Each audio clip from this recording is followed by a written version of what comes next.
So I've read something na sa tingin ko worth sharing to everyone. And another random thoughts for you guys. You cannot make someone love you by giving them more of what they already don't appreciate. So come to think of it, na kahit gaano pa kalalim or gaano pa kabigat, gaano pa karami yung pagmamahal na kaya mong ibigay, if yung receiver mo ay hindi naman appreciative, then it will never be reciprocated to you. So imagine if you're the one giving and giving so much love and natatapon lang yung pagmamahal na binibigay mo sa kanya. And I don't think it will work, no?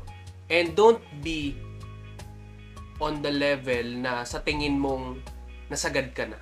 Kasi mawawala yung respeto at pagmamahal mo sa sarili mo. And 'di ba, the moment na mawala sa atin yung self-love natin, pwedeng ma-take advantage ka na, pwedeng ma-manipulate ka na, pwede ka ding umabot sa point na hindi ka na nirarespeto nung taong pinagbibigyan mo ng pagmamahal na yon.